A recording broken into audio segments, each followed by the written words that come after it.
Hello the internet! It is Saturday the 29th of May 2021 and welcome back to the channel. Well, today on the live stream I thought I'd do something that we've never done before. Photo reviews, reviewing photography, somewhat. There's a little twist to it though. For quite a while, Hendrik, the H-Man, are we level, Hendrik? I see you in the chat. I'll get to the chat in a second. The H-Man has been talking about Google Plus and how rad the Google Plus machine was back in the day, 2016, I think, 2015. And he was talking about how he had such a huge community over there, and he felt that it was such a shame that Google Plus shut down. I never actually really used Google Plus. It wasn't a thing that I was touching. It was like a thing that you had in addition to YouTube. You had to have a Google Plus page to have a YouTube channel. So by default, I had a Google Plus page.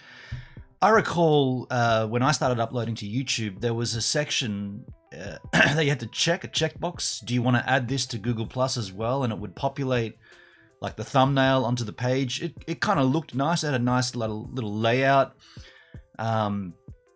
I think for the first year of my YouTube experience, I was going on there and having a little look at it, but I didn't really put any time into it or any effort into it. The H-Man did, and he had a community of about 6,000 people, apparently. Excuse me, I'm still clearing out this crap from the from the chest infection. I apologize for that. And Hendrik was talking about how we would do group photography reviews. I guess this is like a panel discussion, reviewing photos. So I thought, you know what? Let's take a look at that, because we see panel discussions all the time on, places like DLive. Did I mention I've got a DLive channel? I put a little linky poo in the chit chat. So I thought we'd take a look at an existing or previous live stream. I mean, Hendrik was live streaming back in 2015. Now, take it for what that is. The technology might have been a little bunk back then, but good proof of concept, good concept that does work. I want to have a look at that. That's what I thought we'd do today on the stream. We'd sit back, we'd take a look, we'd review it, we'd critique it. Of course, none of that would be great without a chit-chat, so let's have a look and say hi to the chit-chat. Perdsky's up there, Birdbeer. Oh, yay. Excuse me. Birdbeer, Aero Gamer. Birdbeer with a smiley face, Aero Gamer. G'day, Hendrik, gives and all the givers. Thank you, Aero. Hendrik with a smile. Oh, Hendrik's up there. I mean, that's pretty rare to see the H-Man at this freaking hour. Hendrik, good morning or good evening if you're still awake from last night, whatever the case may be. Nice to have you here, man. G'day, Dugsky. Melbourne Doug's up there. Oh, that's Aero Gamer. Sometimes it's his son, sometimes it's him. Perdsky, hi Aero and hi Hendrik. Hi there, Perdsky. Hendrik, hi Perdsky. Perdsky, did Bannon forget about us? A little later this morning. A little later. I slept in. No excuses. I slept in. I tried to get up. I went, hey Shlomo, what time is it? She's like, it's 14 past 8. I was like, what? Doesn't give me enough time to freshen up. That's why I'm a little late. I think he may have just remembered. Just Edie Murphy. Ah, Too tight for steak. Steak? What's going on with Streamlabs not reading out things? I'll read it out. Charlotte Rose, thank you for the super chat. Money's too tight for steak, says cut of meat, cut of meat, cut of meat, cut of meat. Good morning, sexy people. Cut of meat, cut of meat. Charlotte Rose is there. Just as I was coughing my freaking guts up. Thank you, Charlotte. Good to see you. Good to know you. Good to have you. But back up in the chat, chisel chat, chit chat. Edie Murphy, hi Perdsky. Hey Hendrik, hello. I mean Birdbeer, hi. All thumbs. OMG, I just remembered I had an American cheesecake in the fridge. Wee wah woo. Perdsky, enjoy that. Hello, the interesting people on the interwebs, Hendrik. I don't even know what Google Plus was. Google Plus was great for photographers. Now, Hendrik, your Google Plus page is gone, right? They removed all that. There's no archives of that, is there? There's no Wayback Machine. I mean, maybe you got a Wayback Machine link. I wouldn't mind having a look at that. Perdsky, so they had something like Flickr. It was, in many ways, it was better than Flickr. And in many ways, it was better than Facebook. And in many ways, it was better than anything else. Because it was Google, and therefore it had a huge reach. The problem I found with it was that they made you use it. These things only work if you are free to use it, if you want to use it. What I was saying is when I began my YouTube channel in 2015, you had to have a Google Plus page, and it was very the line between the two was very cloudy. It was very mixed. I never knew exactly which was which and what was happening on what. Like, I think it mirrored the comments on the YouTube would mirror, and they'd turn up on the Google Plus page. It was like a duplicating, I guess, of your it's like the ETH fork with Hex. You're gonna get the same ERC20 tokens on the Pulse chain. It's just like the same. You upload to YouTube, and bam, it populates on Google Plus, and therefore people didn't bother looking at it. That's how I felt about it anyway. I'm up early. I actually did sleep. Oh wow, Hendrik. Hey Hendrik, there's a huge swell coming through right now. Huge swell. I'm thinking about going down to Jarvis Bay and checking some of the brakes inside, see if they're working, because it's going to be too big off the front here. I haven't looked at it this morning because I slept in, but I'm going to go down. I was thinking about that because I might go to Kalala, where your sister lives, or where their house is, their holiday house. Aero Gamer, it's Senior today, aka Melbourne Doug. There we go. Thank you. Good. Thanks for letting us know, Dugski. Excuse me. Perd beer. Cut of meat. Cut of meat. Cut of meat. Cut of meat. Cut of meat. Cut of meat. Cut of meat. Cut of meat. Right on. Hi there, Charlotte. Charlotte Rose, laughing out loud. Oh my goodness. I've got to clear that out, right? Now let me clear my throat. It's all gone now, so you haven't even got a Wayback Machine link to it? Okay, fair enough. Wayback may work. Can you see if you can find that, Hendrik? See if you can dig that shizzle out. But that's the chit chat. Nice to see you all here again. You know, I'll be honest. I'm not a huge fan of live streams on YouTube. I just don't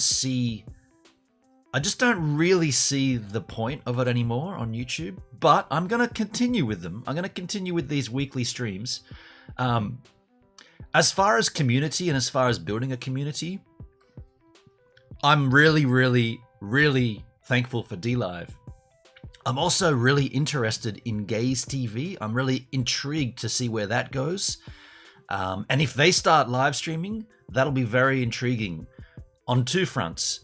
Will I do what I'm doing here over there, a live stream once a week on Gaze? I don't know. We'll see. At this particular point, though, it seems like I'm only doing these YouTube streams because I'm in a pattern of doing one a week. And secretly, I love it because of the jack behind me. Every week it gets closer to opening it. So I like that. But as far, I mean, I guess we could look at this differently. We should look at this differently. We should look at this as this is a chance just once a week to hang out and just chew the fat. I used to be really focused on these and like, oh, I've got to have a plan, got to have a lesson or a class, and I've got to have a discussion.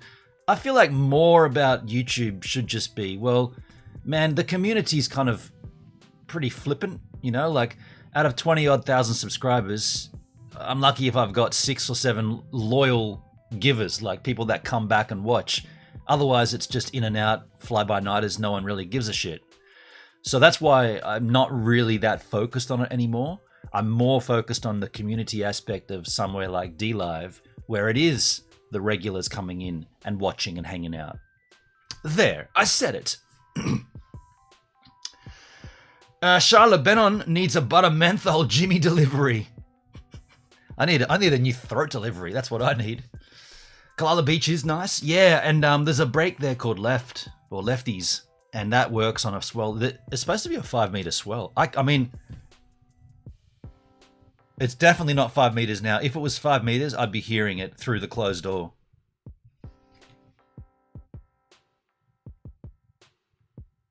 I mean, it could be 5 meters and offshore. That would be why I'm not hearing it. I mean, I haven't even looked out there yet, but I'm a bit sad. My other favorite DLiver announced on Discord tonight that she's stopping streaming. Oh, wow. Pertsky, who's that? Who's that? Speaking of GazeTV, Charlotte Rose went over and signed up and did an account. Are you going to upload anything there, Charlotte, or are you just like placeholding? Jimmy brings to Benon. Yeah, he won't come down this way, will he? He's not into that. But folks, look, what we've got here, this is the live stream that I was talking about from the H-Man. This is his channel here. Look. I mean, look, for all intensive purposes, for all intents and purposes, this was streamed live on the 8th of February 2015. Now, just to put that in perspective, can you see that date there? Look at that. February 8, 2015. I hadn't even began my YouTube channel at that point. Literally hadn't even started my channel. I began my channel in August 2015. Hendrik was live streaming in February of that year. And I mean, here's a testament to YouTube that's been up there since 2015. It's got 37 views. Thanks, YouTube. Awesome promotion there, the tubes of you. Mind you, that would be better if you changed that title, Hendrik. I would suggest maybe changing that title to something like, you know, archival first ever live stream from 2015. Like, that would get more hits. If you, I mean, maybe you're not even looking for hits. I don't know. But Hendrik, with 32 subs, hoping you can all make it to this hangout. One subject we will cover is smart objects in Photoshop. Please leave a message if you have any suggestions for topics you'd like to see.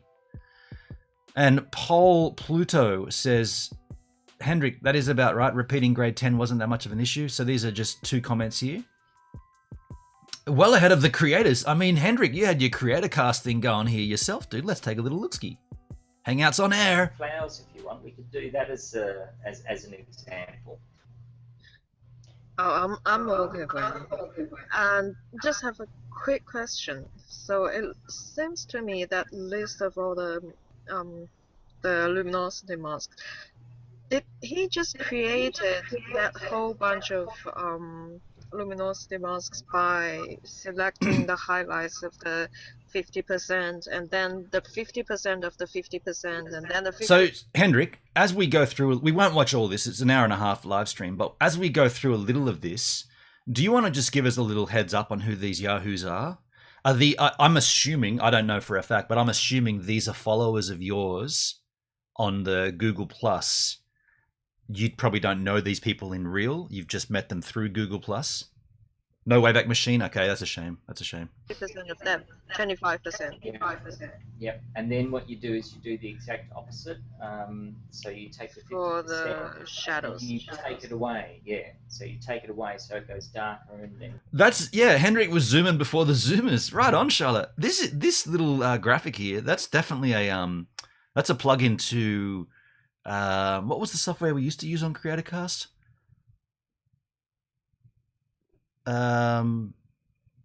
Shit, I cannot remember the name of the software. Ecamm. That's a plugin for Ecamm, isn't it? YouTube. Darker and then darker again. This guy's obviously an Australian. Okay, so that really needs batch processing or an action for that. It's just too much work to do every time. Yeah, Kingsley looked a little like Jay. He actually, on the tutorials that he's got on his website, on that link,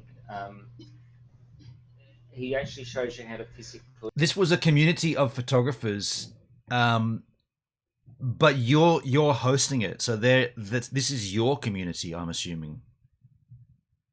Do you still know these crew? Make each of those luminosity values, and then at the end he says, but you can just download. Kingsley was from Adelaide? And oh, he's got an action for that. Yeah, I think it's called his Power Pack or something or other. That's nice. I've sent him some money because I could just see trying to create manual luminosity masks would be mind-numbingly boring. Yeah, it's quite repetitive. Yeah. And I'm more interested in. Hendrik says we took turns hosting. Rob Max and Husk. G'day, Rob Mac. How you doing, man? Good to see you. You took turns at hosting. Yeah, okay. Yeah, more intriguing. Interested in using them than I am in how they're made. So I'm whilst I'm a very heavily geek extraordinaire.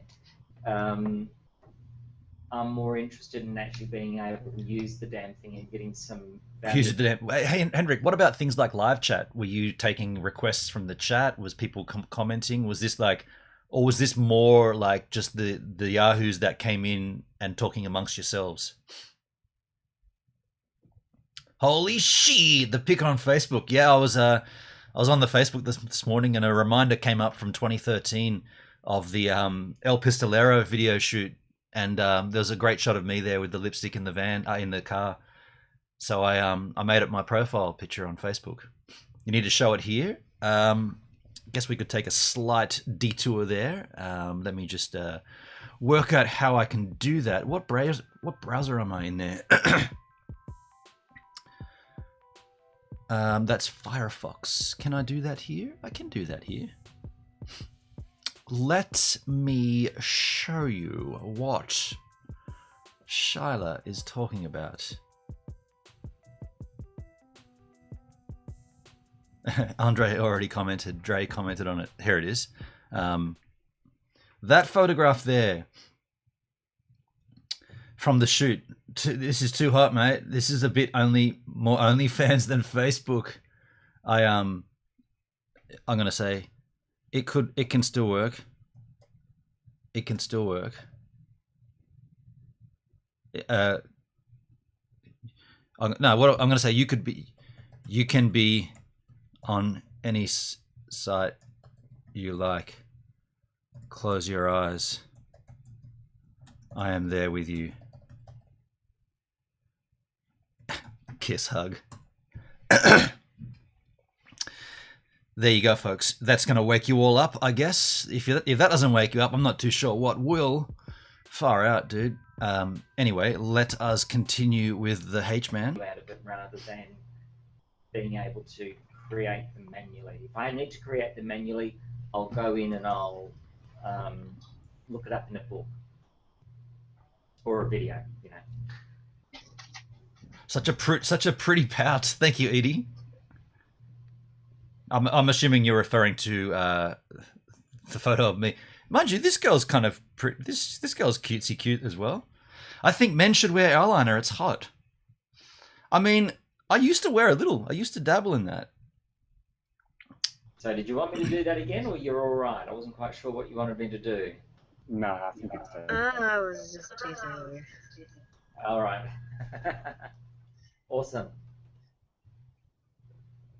I'm good, thanks, Kingsley. I did notice when I was trying to do the luminosity masks myself, they were just coming out all wrong. Who's clicked on June? Someone clicked on June and she's permanently up on screen, I think. Hendrik, if you were hosting, you clicked on June, didn't you? She's got a cute vibe. Yeah, she's cute, yeah. So it's a smile, isn't it? Just gone back to that Jimmy McIntyre. Hopefully I'll download all of his That's Jun Lee. Photoshop She's from Malaysia. And that might be a big help because I was struggling to get that to work. She's just going, how come I'm on screen? Who clicked me? Someone click off me. I follow a straight guy on Insta that wears and rocks the hell out of high heels. Oh, wow.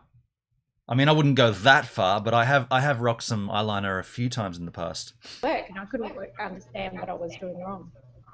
Yeah, it's repetitive and it's a bit counterintuitive for me. You know, I can follow the processes, but what I do if it's... Hendrik, who was switching here? Were you switching? Because it's not something that I manually create. I actually have a book of... I actually have an Evernote moleskin. I don't know if you can see how it's got the Evernote stuff yeah. cover on it. I like out of the box and stuff. A green lucky band. There he What I goes. end up Back to doing Kingsley. is, and what you do is actually just take a picture with your iPhone of what you've written, and it goes into Evernote automatically. Evernote, which I love. I cannot so remember. What I end up Probably doing is likely. actually writing recipes. Is Kingsley still shooting? Let's see if we can find Kingsley Burton. Kingsley Burton, photographer. See if he's still shooting. Kingsley J. Burton. He's got a website. Contemporary fine art photographer, living in Perth. Okay. Artism.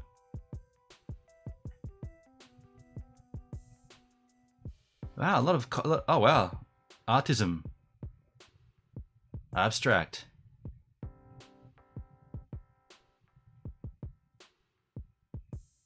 Yeah, totally abstract, huh? Pattern, repetition, form. Yeah, cool. Hendrik, remember I was called Fake J on CreatorCon? I do remember that. I don't remember where that came from or how that came about. But I do recall that. Fake J, that's right. Various adjustments, and then if I need to find them, I've got them in Evernote, and I can just look them up. Fake J. Because thumbing through a book, even though it's a tiny little book, takes a while to try and find. Now, was it at the beginning of the book or the end of the book? And I'm over 3 books. So which book was it in? That's an interesting idea. I haven't done that, but I had a look at Evernote a while ago, but I don't think I understood it. So obviously, I think I could go back. What's her name? Anita Hamadasha. Anita Hamadashi. I can do as well. That's a good idea. Yeah, it's a productivity tool. And if you get the web clipper elements, let me show you. Oh, so yeah, so ends up what I end up doing. Oh, you actually wrote them down. Yeah, so this was for something else.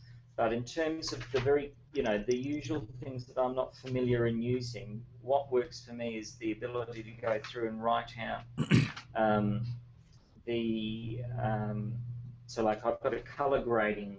Anita is an ex-Brisbane chick who now lives in Algeria. Oh, wow. Or detail. Wow. But if I need it, all I'll do is just... Hey, Charlotte, how's lockdown? And Melbourne Doug, how's lockdown going? I was a big Robert Smith fan. He always looked good with little eyeliner. Robert Smith? Yeah, from The Cure.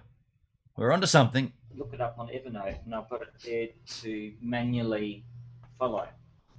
So I know what the effect is I want in my head. And I've got my phone going off. Hang on 2 ticks. Hello. Hello. That's pretty professional. Anita, if you want, I can quickly show you my Evernote. Oh, yes. Yeah, well done for going into lockdown again. It sucks. I can't even go for a drive. 5 kilometre only, police all over. Oh, man, it's right back to that.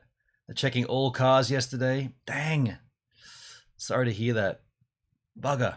Oh, that's bad. I was getting some sound feedback. I couldn't work out what it was. Pesky Melburnians. Rejoined, but No, I guess it was Kingsley. When he left, now, we could continue to watch this, or I want to skim through to where the H-Man joins in. Are you going to join in, H-Man?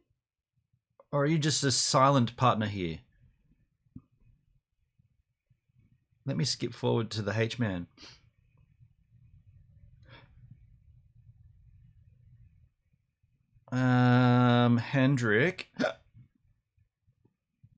Hendrik, are you with us on the stream? Were you in there or just hosting? Where is Hendrik? I see his little profile, 3 from the left, but he's not gonna chat. So therefore he doesn't fill the screen. Oh, H-Man, where could you be? We've already scrubbed 27 minutes, and I don't see your beautiful head. I can't find you, Hendrik. Do you even come up there, dude? Hendrik is busy polishing off a Cabernet. He probably is. Wait a sec. When was this streamed? Was it early morning or mid-evening for you, Hendrik? I cannot find you, man. I'm trying to do the best to see your head pop up, man. I can't find it. Oh, shit. Come on, Hendrik. Come on. Where are you? Wherefore art thou? Oh, was that the hate? Nope. SA sent the COVID case to Victoria. SA then locked border. Those freaky border control police. Arrow, kids start homeschooling Monday. I think it won't last long as all new cases were known to contacts bar 1. Oh, wow. Bloody crowbars. Is that what you call South Australians? Crowbars. The only state of this country founded by non-convicts, folks. Therefore, they're very prim and proper. I lived there for a bunch of years. I miss the place. I dream about it a lot. I still have a house there. I must have been there given you made a thumbnail. Yeah. Exactly. I grabbed you out at some... oh, there he is, folks. He came up. Hendrik. At 56 minutes in, the H-man says, hey, you're not level. When you do get that big, just can't remember if it's 1 or 2 gigabytes, you need to convert to, under the file save as. It's a PSB. Oh, yeah. PSB. It's a large Photoshop file format. Hendrik, Which Leonardo's Bride, your t-shirt, yeah? which is designed specifically for images larger than a gigabyte. Incidentally, like the temporary files that Smart Objects makes are PSBs. Oh, right. Oh, that's interesting. So the other thing... Got rid of your camera there. Hendrik, are you showing us more? I don't think I've got any more. Okay. So I'll just cover one last thing really quickly. So we've actually talked about it in terms of Even when I'm sleeping. This one here is a smart object. This one here is a smart object. A smart filter is where you apply Leonardo da Vinci. Okay. elements to it as well. So it enables you to come back at any stage and change the image. So for example, if I wanted to, what would show up? Distort. If I did ripple. Trouble with these kind of streams back in 2015, internet was so sketchy everywhere that you couldn't have good resolution. Like you can't even see what he's selecting there. Oh, I can't. I mean, I don't know how good your eyes are, but yeah, it wasn't like you could. This kind of stuff, you probably want to stream that in 4K so people can zoom right in on it.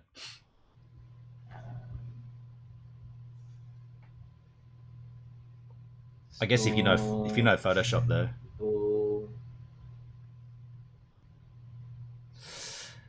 Let us move in and find when Hendrik does give us a little conversate. Oh, I hate it when YouTube does that. YouTube. That's Also, actually one thing I noticed about screenshot. the XO viewpoint is the fact that it doesn't seem to remember. Do you know what you look like there, Hendrik? You look like something out of Red Dwarf, like a hologrammatic proposal, a hologrammatic imprint on a wall or something. On ADSL. I mean, that's okay for ADSL. Remember what your change was. It actually takes you back to the beginning. You look very serious too. Like, don't mess with me. Some of them handle it better than others. I'm just trying to remember. I think the Nick products. I remember the Nick Luminosity. Bring you back to where you were. Phil Collins, right? Yeah, so yeah, like an album cover, like maybe a Pink Floyd or something. And I just can't remember the reason, but there's a reason why. He's such a twink. Full functionality. Now, what is a twink, Perdsky? To go back. So there you go. That's. I feel like we don't need to watch any more of it. But what I wouldn't mind doing, I wouldn't mind finding a little link. By the way, thanks for letting us share that, Hendrik, from your archival machine. I wouldn't mind doing a little search for Google Plus on the Tubes of You, just to see if anyone's got like. Here we go. Google Plus, a $585 million mistake. Let's take a look at this. This video was brought to you by Slightly, a platform for startups and small This is why it businesses failed. to create professional investor decks And there goes sales my business. monetization. Get one Let's free talk month over by this. signing up at If there was one big and powerful tech company that could dethrone Facebook from its social media kingdom, who would that be?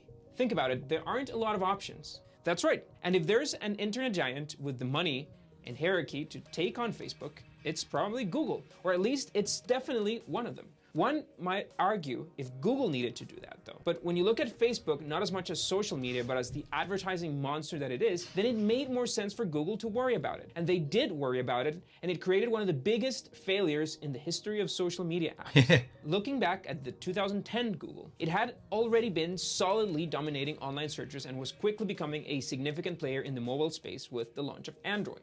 They had mapped much of the world's geography, indexed millions of books, and were getting to stuff like smart wearables and building self-driving cars. It didn't look like a company that needed to place such a high bet on social media, but still, they did. So in this video, we're gonna remember Google+, Google's most ambitious take on social media, and its somewhat inevitable downfall to death. We'll first revisit... Pertsky says Apple also failed with their comparable suite. What was it called? Did Apple do something like this? I can't recall that. I cannot recall. Visit some of Google's previous attempts on social networks, then go over why and how Plus was born, review some of the product features and development, do the necessary confrontation with Facebook, and finally, get to some conclusions on the outcome. This is Startup Forensics Google+.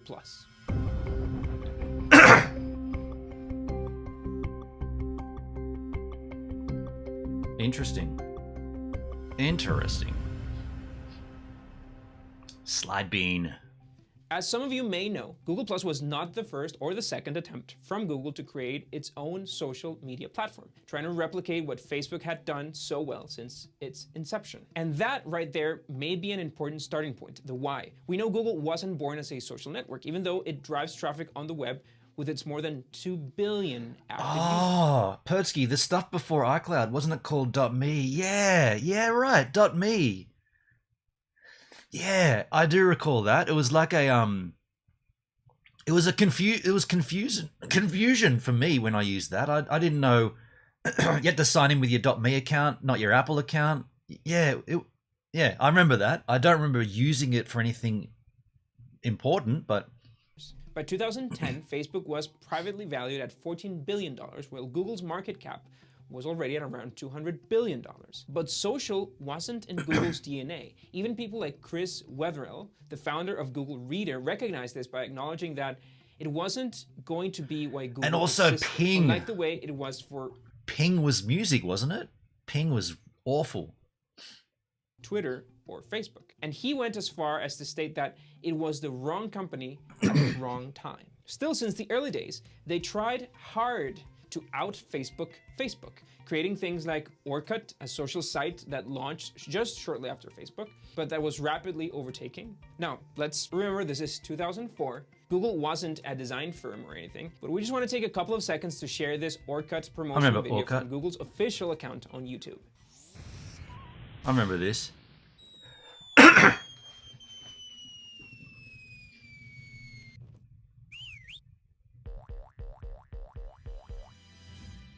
What a strange name. Moving on. After Orkut, Google also launched Wave, a real-time communication platform that apparently did a lot more than messaging. Mashable described it in a 2010 article saying, combine aspects of email instead of messaging, wikis, web chat, social networking, and project management to build one elegant in-browser communication client. What we're seeing here is technology that was sort of, I guess it was before, like, so the biggest change to this kind of tech has been blockchain, right? Blockchain technologies come and just completely wipe the new slate clear. Whereas all this stuff was just sort of reformatting or trying to slide onto something that Facebook had already tapped onto in a very small sense. Because I remember Facebook went 2000, I think it was 2003. I got told about it by an ex-girlfriend, or it might have been 2004. And I'd never seen anything like it, right? It was pretty unique. And so everybody else tried to sort of catch in on it and do their own version. But what we're seeing in 2015 is, sorry, not 2015, 2021, so many companies, so many different platforms are coming up based on blockchain, like social media based on blockchain. There's like nearly one a day that pops up kind of thing. And most of them will probably fail, right? But at least it's a change in the way it's done. So you can now decentralize and monetize your social media, where it's probably important to get your placeholder on all of them in case one of them becomes the dominant. That's the way I look at it anyway. I got on Google Plus when it was still in beta, so I had a head start, hence my ability to grow a big community. Yeah, right. So what did you used to do there, Hendrik? Did you just do, live streams and put up photos and stuff? It sounded convoluted, and looking at images of its interface, it did look a little confusing, so it ultimately never took off. But the most significant attempt on making a social platform before Google Plus was Google Buzz, and this one had a particularity. Google Buzz? It was built on the back of Gmail, and it was very much entwined to it. That probably seemed like an obvious move to hit the ground running and leverage those millions of Gmail users. But the truth is that it was poorly implemented and ended up backfiring. Big time.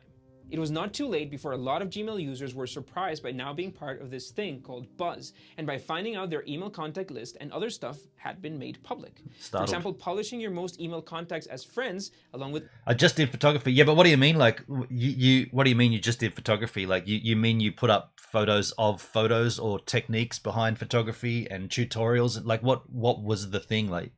Or were you just posting photos? Other features that made other information public without user express consent. As you can imagine or remember, this developed and ended in a scandalous class action lawsuit that Google settled with the Federal Trade Commission at the end of 2010. Wow. They had to pay $8.5 million.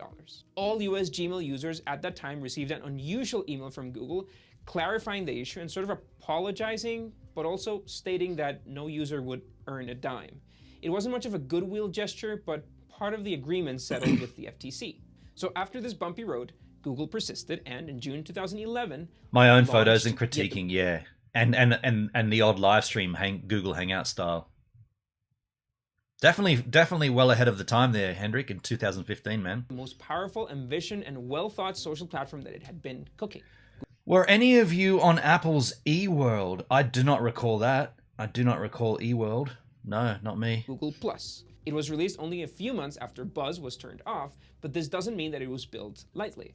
All the opposite. Numerous testimonials and interviews from former executives revealed that Plus had become a central project at Google, swallowing resources and staff from all other units. It's been reported that Larry Page himself, the co-founder, that had been in the shadows for a time and returned as CEO around those days, sent an internal memo across the company and tied 25% of employee bonuses to their company's success in the social space, meaning Google+. The memo said things like, if we're successful, your bonus could be up to 25% bigger. If not, your bonus could be up to 25% less than. Hendrik, I was also a part of something called the Best Top Photographer. I think they still have a website. Oh, wow. I ran a forum called the Friendly Photography Forums.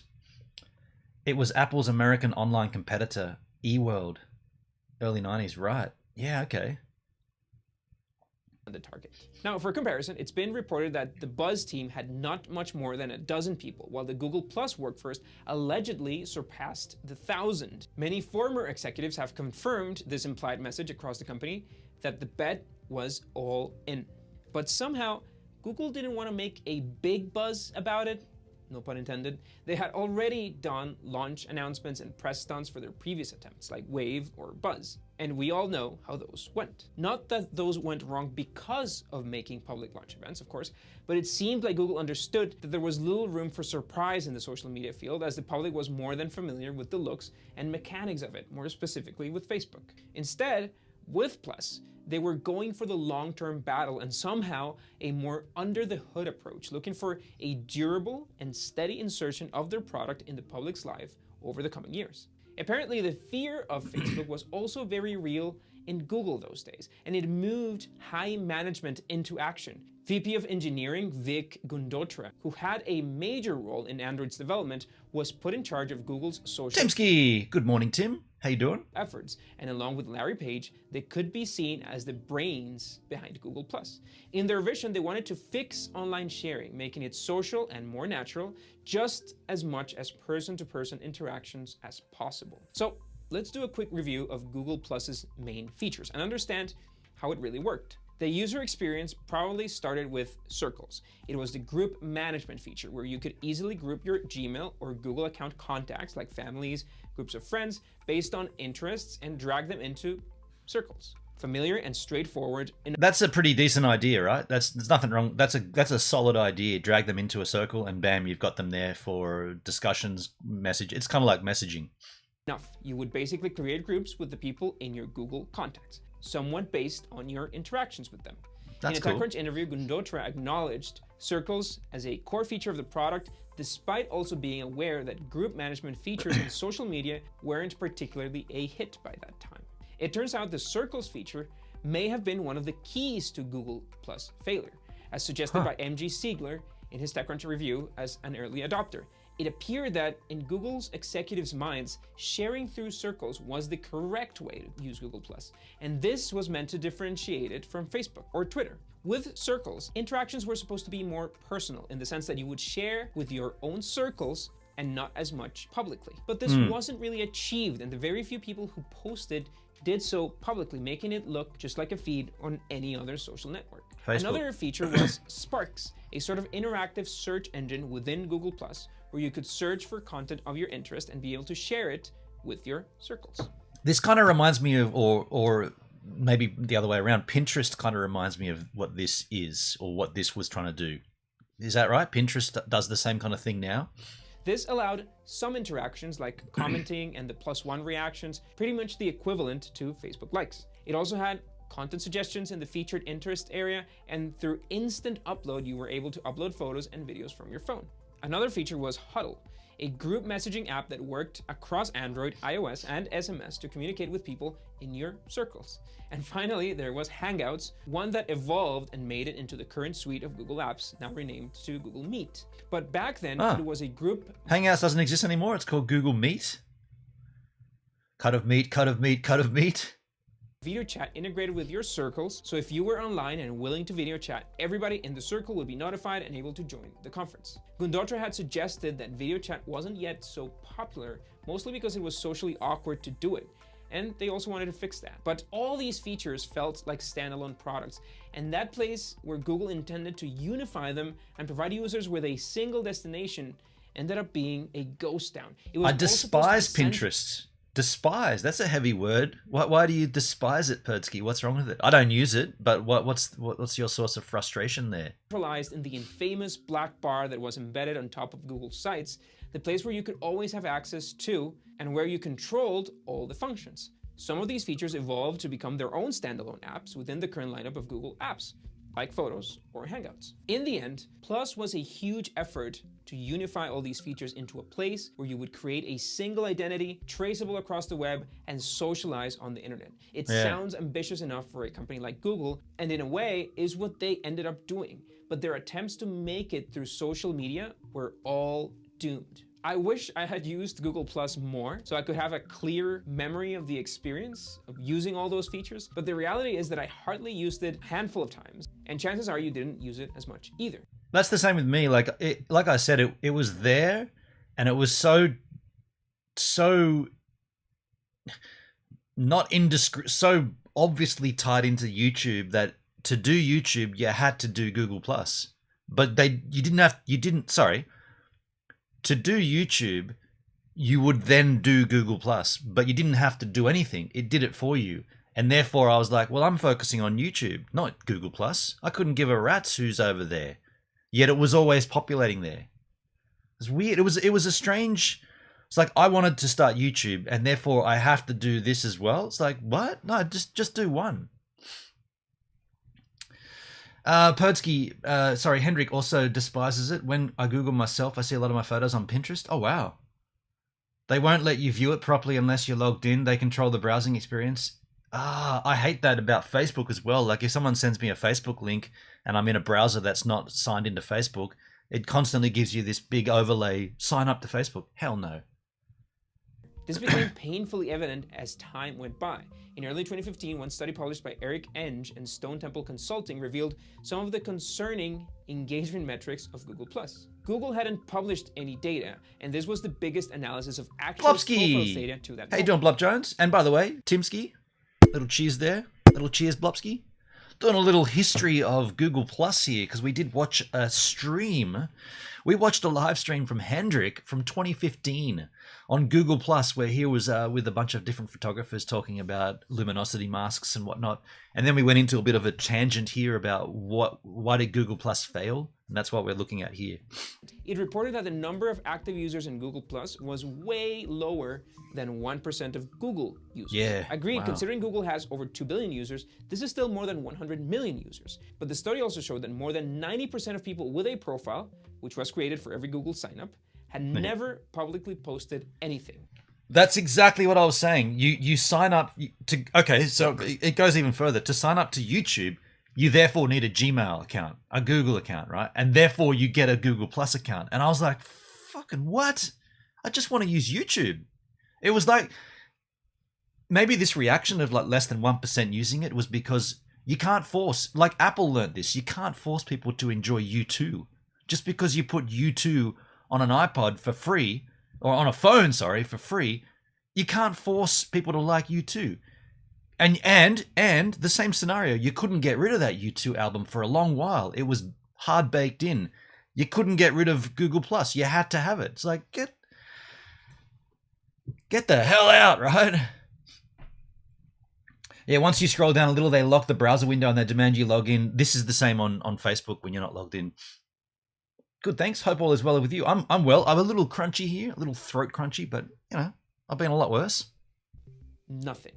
Furthermore, for those around 111 million active users on Google Plus, only 6.7 million users had 50 or more posts in their history, and only 3.5 million of them had 50 or more posts in the last 30 days. Charlotte Rose, I still can't get rid of that album. Really? You've still got that on a current device? Because I thought that was locked to, what was it, 2007 or 2008 phone release? I can't recall what the phone was. According to the study. These are numbers that an early stage startup would dream of, but for Google and their bet to outrun Facebook, this screamed failure. After witnessing the epic amounts of work and resources that were put screamed failure. After witnessing Happy Canadian. Looks like the Happy Canadian here. Jeffrey! the epic amounts of work and resources that were put into Google Plus, even some former Google employees from other divisions said they were unamused when they saw the result. It was just too much like Facebook with a Twitter sprinkle. Soon it became evident that the goal of taking over Facebook, or at least pairing with it, just wasn't going to happen. On the other hand, Facebook had been thriving and catching up with more than 1.4 billion users by then, and a market cap already half of Google's. More importantly, Facebook profiles and feeds were vibrant, full of family, friends, interactions, just birthday dates and pictures, and ultimately true network effects. Instead, Google Plus just never took off, despite the vast background that Google's user base was supposed to be. And just 1 second, folks. 1 second. Why is my I'm freezing in here. Why's my heat not on? Hold on. Dude, this isn't even warm.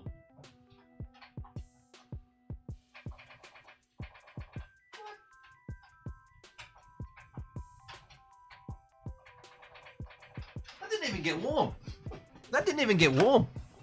I gotta blow my nose here. 1 second again. Holy crap.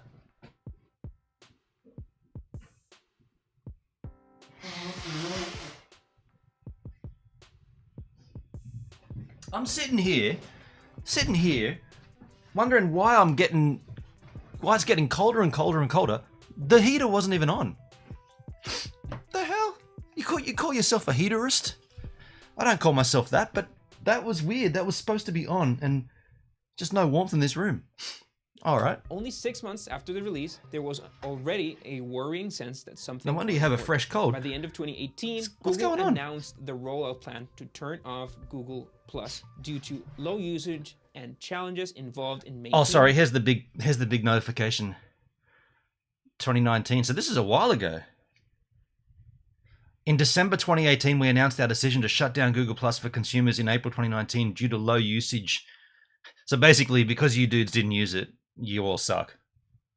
A successful product that meets customers' expectations. As read in their official statement, the plan was to shut it down by August 2019, but the plot thickened when yet new privacy leakage scandals unveiled. Oh, Shortly crikey. before announcing the shutdown, it was known that earlier in 2018, Google had patched a security hole that gave third-party developers access to user profile data without their consent. This allegedly affected data of 500,000 Google Plus users. However, Google said it had no evidence this data was misused by the 438 apps that could have had access to it. This scandal produced further discomfort when Google admitted to having detected this, but not notifying the public at the time.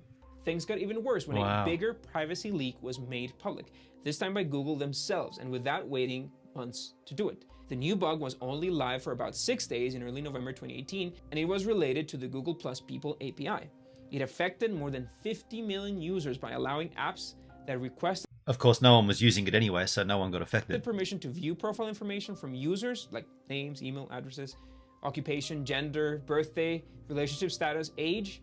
It allowed them to access All the things, aside from email address, all those things you can easily find on Facebook free of charge. The name, occupation, gender, birthday, relationship status, and age. this information even when the data was set to non-public. Furthermore, it also gave access to profile data that had been shared between users, but that wasn't shared publicly. Yet again, Google said there was no evidence that developers ever realized they had access to this data or that it was misused in any way. The bug was introduced, detected, and fixed within a week. After this, the Google Plus shutdown date was moved from August to April 2019, and that was it. So yeah, Google's development in social media was everything but glamorous or successful. Wow. But not everything was bad. On the bright side of things, Google Plus ended up providing the blueprint for what a Google account is nowadays. Today, Hendrik, I probably was affected. I was a heavy Google Plus user. But you'd know if you were affected. Like if you had funds stolen and passwords and things hacked, you can't probably be affected. You either were affected or you weren't.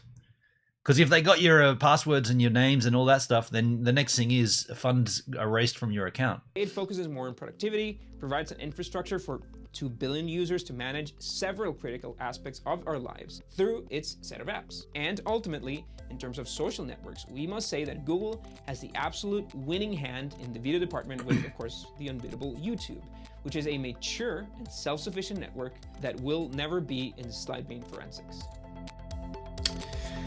I would beg to differ about that last comment about YouTube. I feel like, and I said this before, we'll wrap this up here with this comment, but I feel like YouTube is, and you've heard me say this, and I'll happily go on record saying it, YouTube is becoming less and less relevant as the years move in. As we move further into, let's call it Tech 3, and I'm talking again about blockchain, decentralized, I'm talking about payments in cryptocurrency.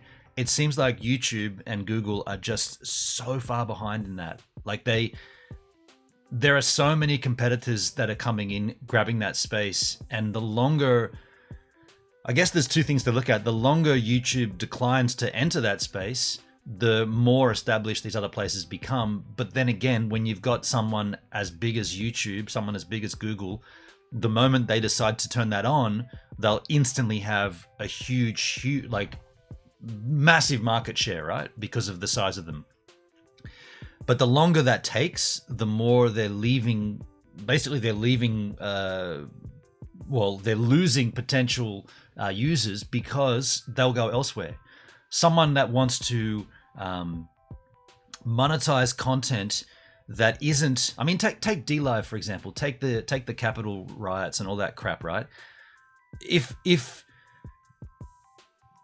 DLive didn't exist, then those streamers, those political right-wing streamers, extremist streamers, that's pretty cool. Those streamers that were that way inclined, they would have gone somewhere else and gone and streamed that content elsewhere. There's a website called Band Video or Bandvid, band.com, band something. So that's obviously taken up the space. Like these people aren't stopping their content. They're just going wherever they're allowed to. So what I'm saying is the more and more people on YouTube that get demonetized for no real reason, like the algorithm kicks off the thing and then you're dinged and then you're flagged and you get 3 strikes and you're done. The more that happens, the more people go, well, okay, I'm not going to bother fighting this anymore. I want to go somewhere else and try to earn whatever the token is. I want to earn Gives tokens by uploading to the Gives social media network. And you might say, yeah, but you get no reach there. But don't forget, you can still link that crap. You can still put a link from, let's say GazeTV. You're on GazeTV. You've uploaded a video. You've been paid in an ERC20 token. It's known as the Gaze token. You've been paid 75 Gaze token to upload a video of something that's going to get totally dinged off YouTube. And what do? You link to it from Facebook. So you got like 100,000 followers on your Facebook feed. That's never going away. You link the video to them. They go and look at it. They get a little confused because they're on a new site, but they understand that it couldn't go on YouTube. And people know that now. People are aware of it. Certain stuff is censored from YouTube, not allowed to even appear on YouTube, and certainly not allowed to be monetized. So that's the way I look at it. I feel like YouTube is almost digging their own grave over again because they're leaving this thing behind. Maybe they should look back to Google Plus days in 2005, 2006, 2007, and then go forward to what happened 2015, I think. 2016 is when they decided to shut it down. Look at what they've done there. Learn from that mistake. It's not the exact same scenario, of course, but there's a clear pathway here, and it's moving towards decentralized blockchain-based video delivery and storage. Peer-to-peer, decentralized peer-to-peer blockchain-based crypto payments. You can't deny it's here, right? It's already well and truly here. And I, for one, welcome it. I welcome it with open arms. Well, folks, let's wrap this up here because I want to go and have a look at the ocean. Maybe I'll get a surf in. Although I am going to be beginning a wave a day on Tuesday. Maybe I should really knock this cold thing. I don't have a cold. I've just been sitting here in the cold because the heater hasn't been working. It's still not working. Something weird's going on. I don't know what's going on, but I will be seeing you on DLive later on today. That's a fact. Saturday, yeah, we'll have a good time. We'll have a good time on the YouTubes. Pertsky, have a great weekend. Hope to see you all next Friday, Saturday. I can't join DLive streams anymore as I'm back at work. No worries, Pertsky. No worries, man. Understood, dude. We'll miss you, man. We'll miss you, but we'll still be there. Thanks for all being here with me today, folks. I guess I'll see you next week on YouTube and DLive, of course. Cheers, ears. Oh, Sharla, I want to talk to you. Ah, damn.